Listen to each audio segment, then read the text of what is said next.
আবার ইতিমধ্যে ৮ দলের বাহিরে যারা আন্দোলনে ছিলেন না, কিন্তু ফ্যাসিবাদ বিরোধী আন্দোলনে ছিলেন, আগামী বাংলাদেশ গড়ার ক্ষেত্রে আমাদের চিন্তা পরিকল্পনার সাথে যারা একমত, একই দৃষ্টিভঙ্গি পোষণ করেন, তারাও জোটে আসার জন্য বা সমঝোতার নির্বাচনে আসার জন্য আগ্রহ প্রকাশ করে। আমরা আগে থেকে বলেছি, দলীয়ভাবে জামাতের পক্ষ থেকে বলেছি, ৮ দলের পক্ষ থেকে আমরা বলেছি, এখানে দরজা উন্মুক্ত যদি আমাদের সেই মূলনীতির সাথে মিলে,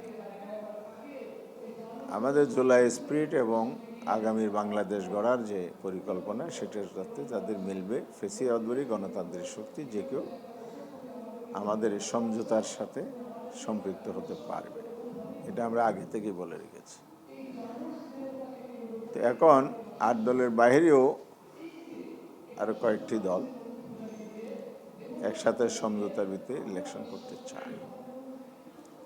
আমরা যেটা প্রশ্ন করেছি, এখানে দুটি প্রশ্ন। একটা প্রশ্ন হচ্ছে জোট থাকছে কিনা, দুই একটি দলের নাম বলছেন তারা থাকতে চাচ্ছে না, আর হলো আরো দুই একটা দল আসতে চাচ্ছে, এটা সঠিক কিনা বা কোন পর্যায়ে।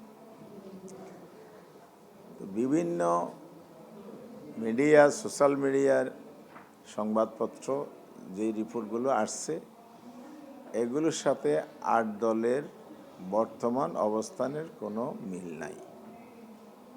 এটা হলো একেবারেই সুস্পষ্ট বক্তব্য। এখন বলতে পারেন অসন্তোষ আছে কিনা। হ্যাঁ, অসন্তোষ নাই, আমরা সন্তুষ্ট সৃষ্টি আগাচ্ছি।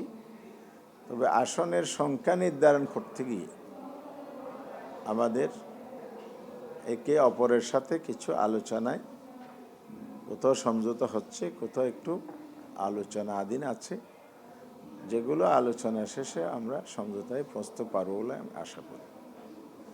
সেভাবে আমরা আগাচ্ছি।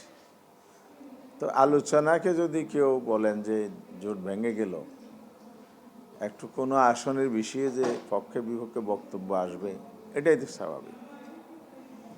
তো এটাকে এত সিরিয়াসলি নেয়ার বিষয় বলে আমি মনে করি। আর যেভাবে আসন তালিকা হয়েছে প্রত্যেকটি দলের, সেটাও পুরোপুরি পূরণ করা বাস্তবসম্মত নয়। কারণ বাংলাদেশের পার্লামেন্টের আসন সংখ্যা সীমিত। এখানে আমরা সবাই যদি বড় বড় তালিকা দিই, আমার শরীকদের একজন আমাকে বলছেন আজকে, ও তাহলে পার্লামেন্টের আসনটা 1200 করা যায় কিনা, তাইলে মনে হয় সবার চাহিদাটা মিটে। তো যাই হোক, উনি আমাকে বলেছেন বিষয়টি, এটা একটা আলোচনা, অত সিরিয়াস না, এটা হলো একটু রসিকতা হইতে পারে, মন হালকা করার জন্য হইতে পারে। তো বলছে যে একটু মান অভিমান আছে না, মা অভিমান তো বাবা ছেলের মধ্যেও হয়, ভাইয়ে ভাইও হয়, বন্ধুত্বের মধ্যেও হয়, এটা আবার জোড়া লাগে, মান অভিমান শেষ হয়ে যায়। এটাকে নিলে তাহলে আমি মনে করি আপনাদের কথা ঠিক আছে, কিছু মান অভিমান থাকতে পারে, এটা আবার জোড়া লাগবে, আবার একসাথে হয়ে কাজ করবে, এগুলো একটা সাময়িক বিষয়। তো মৌলিক জায়গায় আমাদের ডিফারেন্স নাই।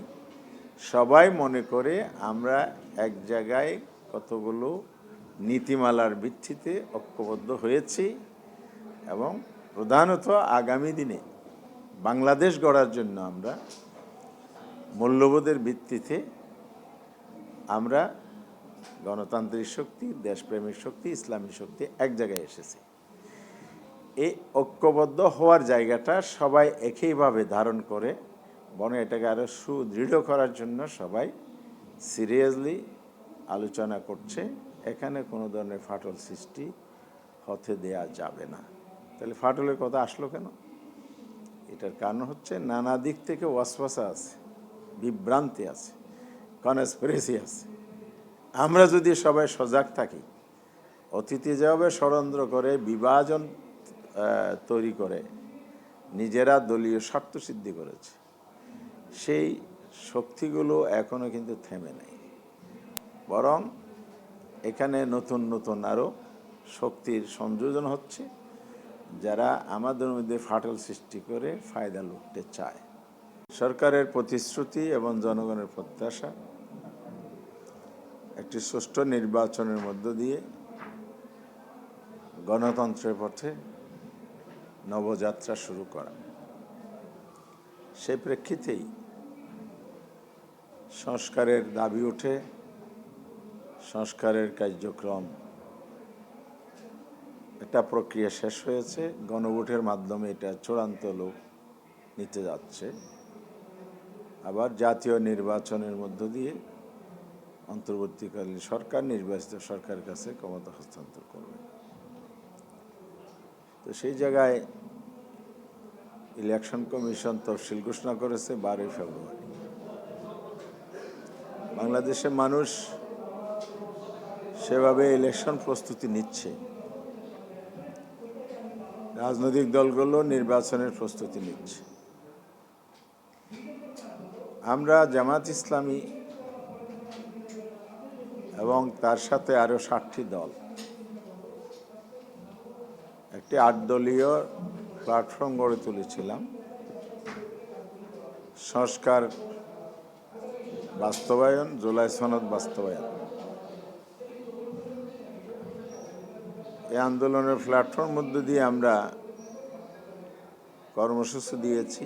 সর্বশেষ বিভাগীয় সমাবেশ করেছি। সকল কর্মসূচিতে জনগণের বিপুল সাড়া আমরা লক্ষ্য করেছি। আমাদের এই কর্মসূচির পর বিভাগীয় সর্বশেষ সমাবেশটা শেষ হয়েছে 6 তারিখ সিলেটে। 8 তারিখ আমাদের লিয়াজো কমিটি মিটিংয়ে আমরা সিদ্ধান্ত নিয়েছি সামনে নির্বাচনের আমরা আনুষ্ঠানিক জোট না হলেও সমঝোতার ভিত্তিতে নির্বাচনে যেতে পারি কিনা সবাই একমত হয়েছে। আমরা সমঝোতার ভিত্তিতে নির্বাচন করব। সমঝোতা বলতে আসনের সমঝোতা। এটা আমরা বলেছি 1 বক্স পলিসি, অর্থাৎ একটি আসনে একটি ক্যান্ডিডেট থাকবে। এই একজন ক্যান্ডিডেটকে আমরা সবাই মিলে বিজয় করার জন্য চেষ্টা করব। সেখানে 8 দলের আর কোনো প্রার্থী থাকবে না। এই নীতিমালা সামনে রেখে 9 তারিখ থেকে আসন সমঝোতার জন্য আমরা আলোচনা শুরু করি এবং গত পরশুদিন পর্যন্ত এই আলোচনা অব্যাহত থাকে।